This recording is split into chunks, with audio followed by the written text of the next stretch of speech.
Not all betrayals arrive with swords. Some come in whispers wrapped in silk, delivered by hands that once fed you. I'm Mr. Unprofessional, and this is Echoes of the Silver Screen. Tonight we return to a world first imagined by others, and carried forward through fear, silence, and a dream that refuses to die. This is Episode 3, Joseph Dreams of Destiny, Part 3. He rose from nothing. He was trusted, and when the lie came, it nearly destroyed him. Welcome. Let's begin.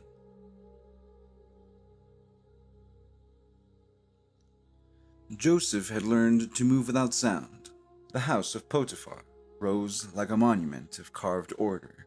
Stone halls, polished floors, windows placed not for light, but for control.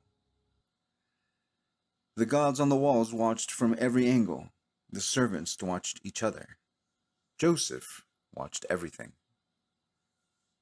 He started low, cleaning the animal stalls, hauling buckets until his shoulders burned, enduring orders barked with no reason behind them. But he listened. He memorized names. He learned the language of this world, not in words, but in silence. And eventually the house began to listen back. Within a season, Joseph was trusted. He was given keys, schedules, authority over lesser servants. Potiphar no longer saw him as the boy who had been brought in from the desert. He saw a steward, a man who brought peace to chaos. One evening, as Joseph laid out cargo manifests beside the courtyard fire, Potiphar studied him through the rising smoke. "You work like the gods are watching," he said.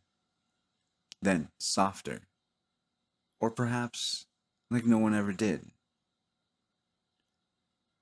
Joseph didn't answer, but he bowed, slowly, humbly. And something in Potiphar's eyes shifted. Trust, perhaps even affection. But not every eye admired Joseph. The mistress of the house watched him too. He noticed first in small things. A question repeated though he'd already answered it. A glance that lingered longer than it should have. But when he did, it was with the unease of someone sensing a fire where others only saw warm light. She was beautiful, yes, but it wasn't beauty that unnerved him. It was her quiet certainty, like a hunter who already knew how the game would end. Joseph adjusted his routines, avoided empty rooms, worked longer hours outdoors. Still, he felt the pull, subtle as perfume, heavy as stone. The house was quieter than it should have been. Servants gone, Potiphar delayed. The storeroom was half lit, dust attached to the light like ash in water. Joseph stepped inside with his hands full of scrolls, and the door closed behind him. She was already there. "Lie with me," she said. No smile, no hesitation. A statement, not a request. Joseph took a step back. "I cannot," he said. "I will not betray my master, or myself." But she advanced. Her voice softened. Her fingers brushed the edge of his robe. "No one will know. You belong to this house. Therefore you belong to me." He pulled away fast. The robe tore. Her hands clutched the fabric like a net. Joseph fled down the halls, out into the light. He didn't look back. The accusation came as expected, loud, shaking, measured. "That foreign slave, he tried to take me." She clutched the torn robe, theatrical, Perfect. Joseph was seized, dragged into the central chamber. Potiphar was already there, but he didn't shout. He dismissed the guards and stared at Joseph.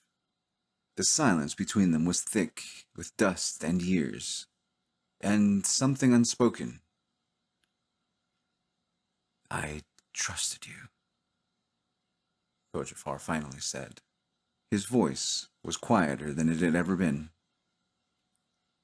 Joseph stood, bloodied, bruised, breathless. But his eyes did not flinch. I would never harm this house, he said. Not yours, not hers. Potiphar turned away, just for a moment. And when he turned back, his jaw was tight with something like sorrow. She expects me to end this with a sword, he said. But I won't. He stepped closer. I don't know what this is, Joseph, but I know what it's not. He placed his hands on the torn robe, then dropped it. You'll be sent to the prison beneath the palace, he said. Out of my house, out of her reach, but alive. And then, turning away, it's all the mercy I'm allowed. The guards didn't speak as they let him down. The stone corridors grew colder, narrower, each step beneath the earth like a memory folding back on itself. The scent of dust returned. The same weight, the same stillness. It wasn't the same pit, but might as well have been, as if betrayal like stone remembered the shape of him. He remembered the first silence, the first betrayal, and now this. The door groaned open, chains damp, shadows clinging to the walls like regrets. They pushed him inside. No words. The door shut behind him, a finality that echoed through his bones. He sat, back to stone, hands folded, eyes closed.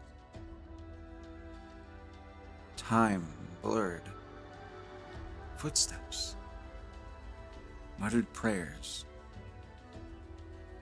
The scrape of bowls on the ground. And then, a sound. Not his own. Not the wind. A voice, low, disturbed, murmuring in sleep.